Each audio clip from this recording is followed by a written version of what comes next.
Hello and welcome to the latest edition of my podcast. Here's your host, Riley. Alright, today's episode is about none other than Phineas and Ferb. Pretty exciting stuff today. We will be talking about why Phineas and Ferb has the most overpowered characters in any show.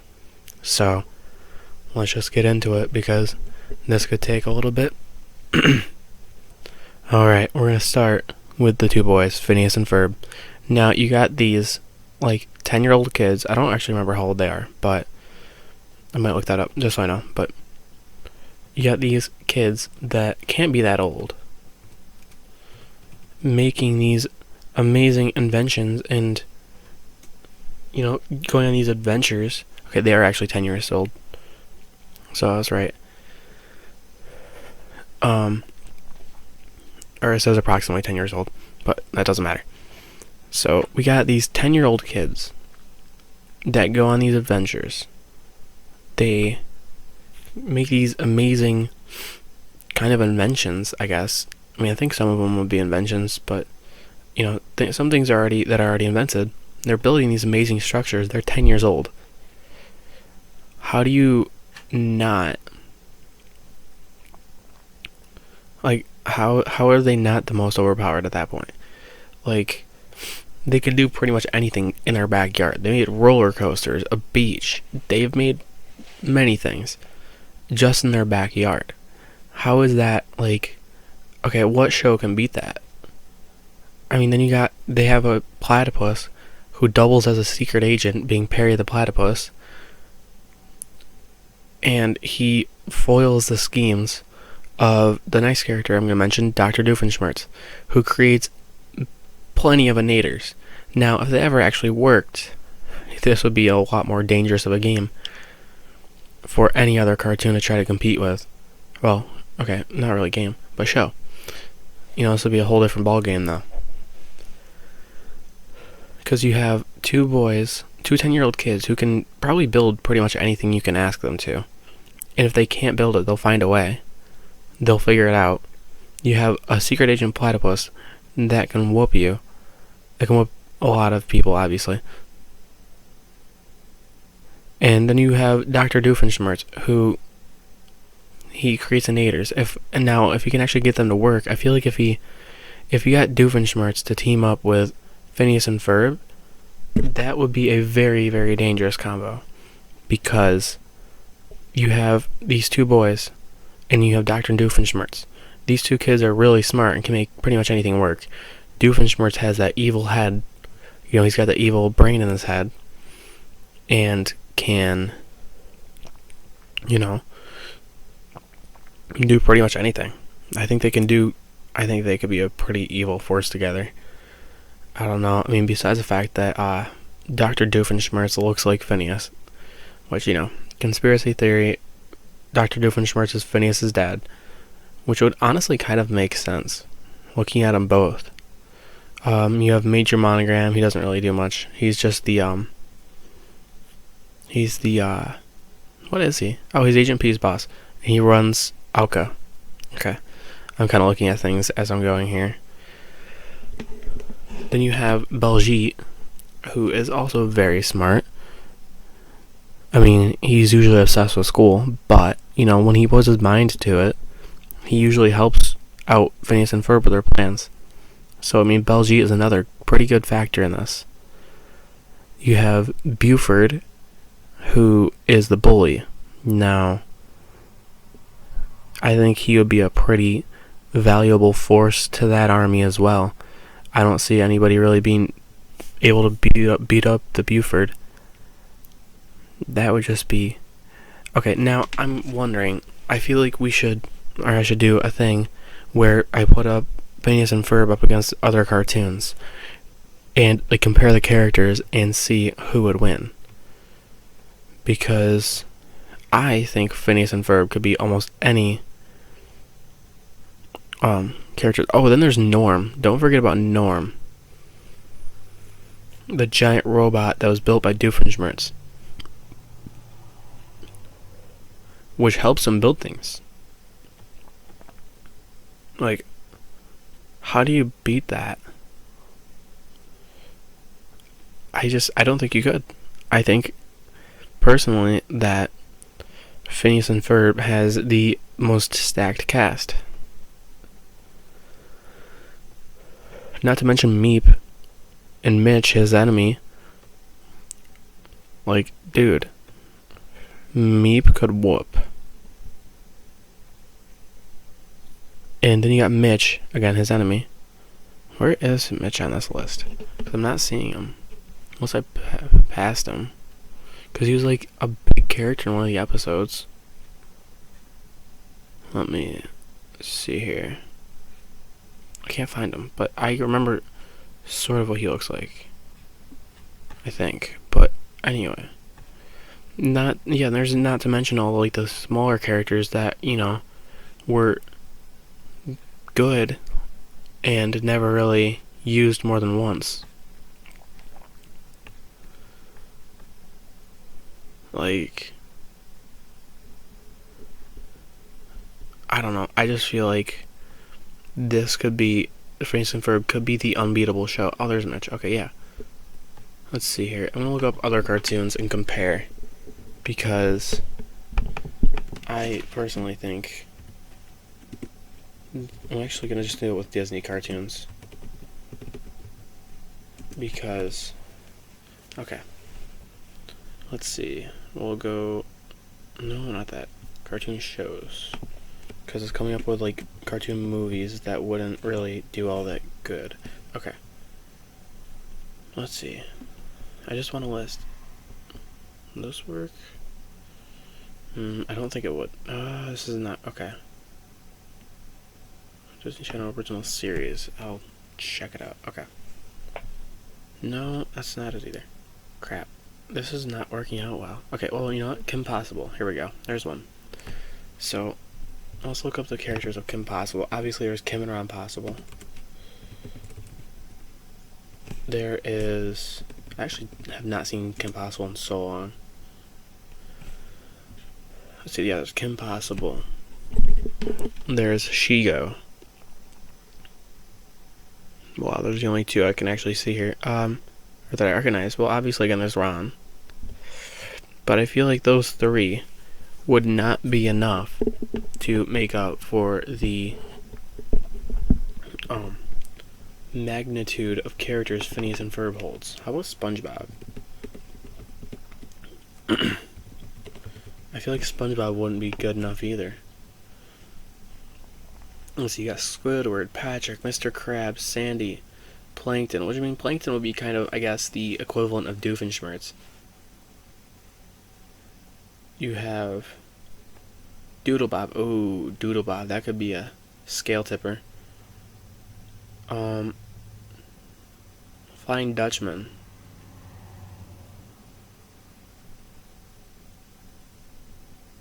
You've got, obviously, SpongeBob and Patrick.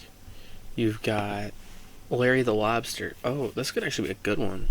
SpongeBob, the cast of SpongeBob versus the cast of Phineas and Ferb. Oh, I missed out on Sandy, Karen, Mrs. Puff, Pearl, Gary, Mermaid Man and Barnacle Boy. Oh, this could actually be a good one. I might have to, like, put more thought into this.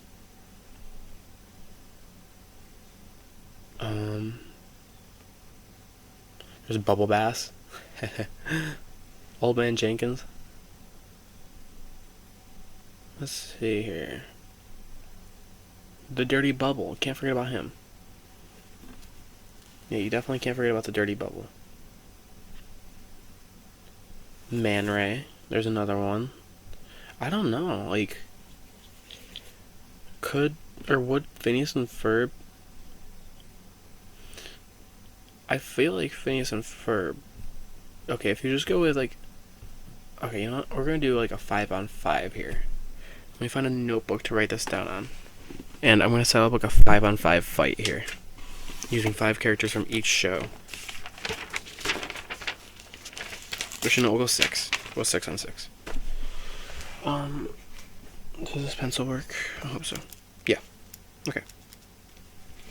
So, we're going to go with... For Phineas and Ferb...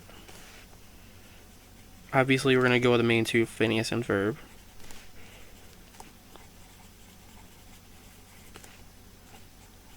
And then, okay.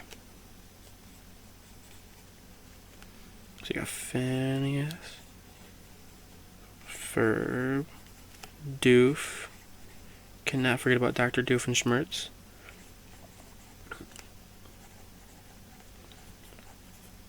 Perry. Who else would you want to put in that, though? I mean, I feel like you'd have to go with... Because there's... Okay, so far it's Phineas, Ferb, Perry, and Doof.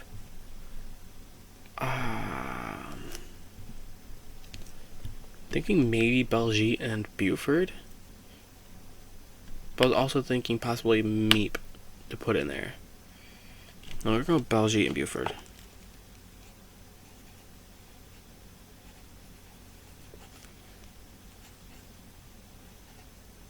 How do you spell? Okay. Buford. Okay.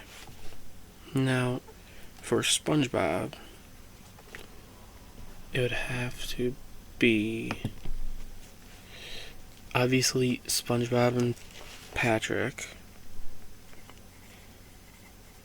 SpongeBob, Patrick, Mr. Krabs, Squidward,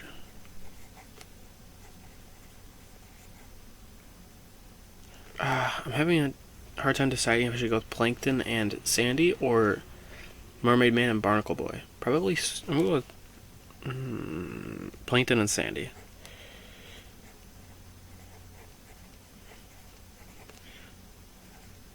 Okay, so now here to set up the fights. Probably be Doof versus Plankton, Belgique versus Sandy, Ferb versus Patrick, Phineas versus SpongeBob, which would leave Buford versus Squidward, and Perry versus Mr. Krabs. Okay, so we got the fights here. Be Phineas versus SpongeBob, Ferb versus Patrick,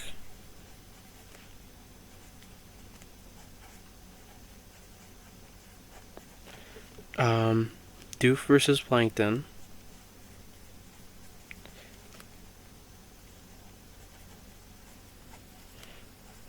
sorry, I'm writing this all down as I'm reading it off, and Doofenshmirtz has a long name.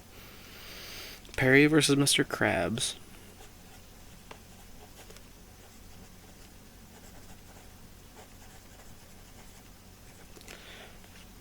Belgique versus Sandy,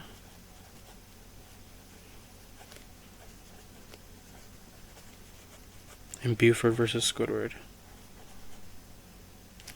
Man.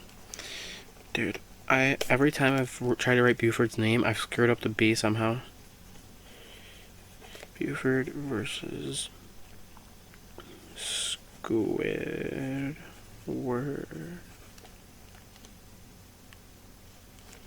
Okay, so now Phineas versus SpongeBob. You know, let's see what Phineas and Ferb have created for inventions that could come in handy here. Because you could... Okay, let's see.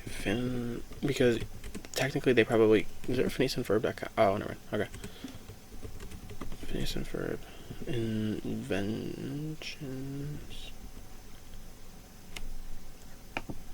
Okay. Because technically they probably could use them. Alright.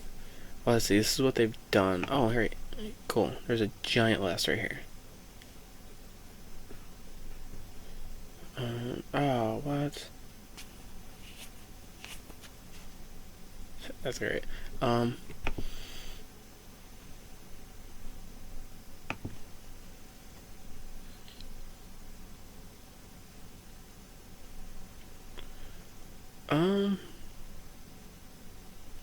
You know what? Okay, so the list I was about to look at apparently doesn't exist. Big ideas? I mean, there's the... Okay, you know, I'm just gonna go off this list right here because there's like a few.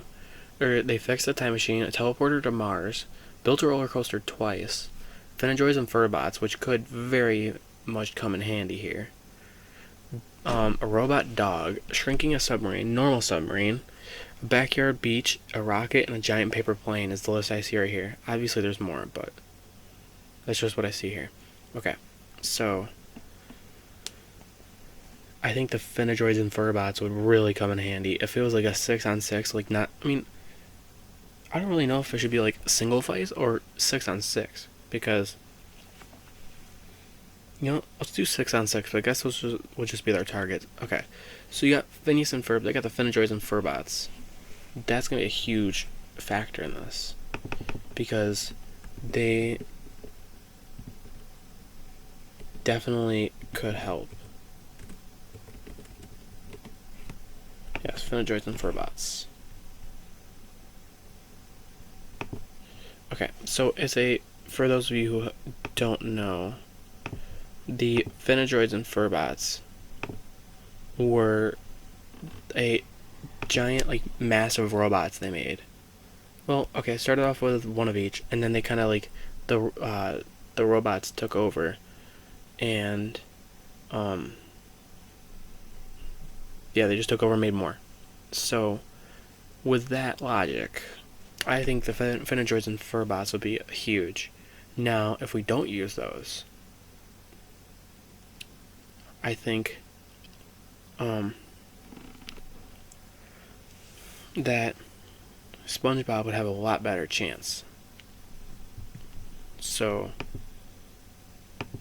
I'm unsure.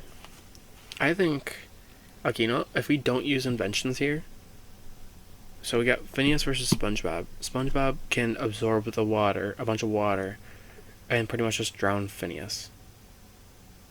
So I guess SpongeBob would win there. So there's a win for SpongeBob. Okay, Ferb versus Patrick. Ferb, I think, will be a scrapper. I don't know, he seems like he's a pretty scrappy dude.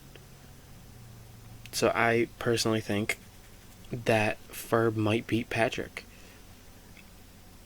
I mean,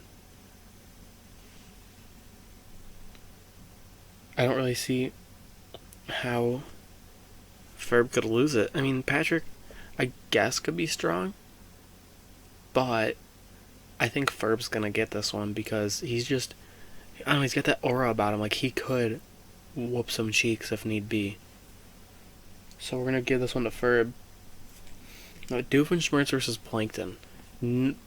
Both of them invent things. I think Doofenshmirtz has more of a, I mean, he's trying to take over a tri-state area. Plankton is just trying to take a secret formula from a crab. So, I think with a little bit of help from,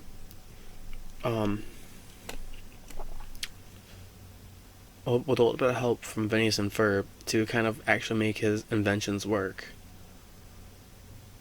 I think Doofenshmirtz could easily beat Plankton. So we're going to give this one to Doof. Alright, Perry the Platypus versus Mr. Krabs. So, Perry is a secret agent who fights for a living. He just goes out there, he beats up Doofenshmirtz, thwarts all of his inventions. And I don't see how Perry could lose this one unless if Mr. Krabs like uses his claws and like just like cuts him in half. But I think if Perry were to avoid that, he'd have an easy win, just like Doof did. So, Perry again. Oh man.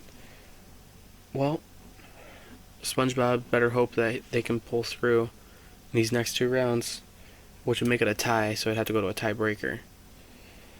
Baljeet versus Sandy. Sandy is kind of like, I guess would be kind of like the Doofenshmirtz situation. Because when you're going against Baljeet, they're both really smart, but the problem is, Sandy has more of an advantage because she's probably smarter. I mean, in a sense, because she's more of an inventor. Belgique is just kind of like there helping Phineas and Ferb put things together. So I think Sandy could beat this, and plus she does karate, and Belgique is a nerd, so definitely Sandy for this fight.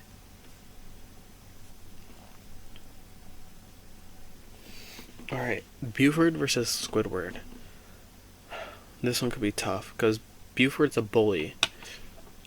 Squidward is just depressed. So I don't think Squidward would really have a chance. I mean, he's never really been much of a fighter. He's always just kind of gotten pushed around, whereas Buford's the one pushing people around, being that he's a bully. So, probably gonna have to go with Buford on this, which would give Phineas and Ferb a 4-2 victory against SpongeBob. So therefore, Phineas and Ferb has beat SpongeBob. And I personally think that Phineas and Ferb is still one of the most overpowered cartoons. I mean, you could put it up against a plethora of cartoons, and I still think that Phineas and Ferb would win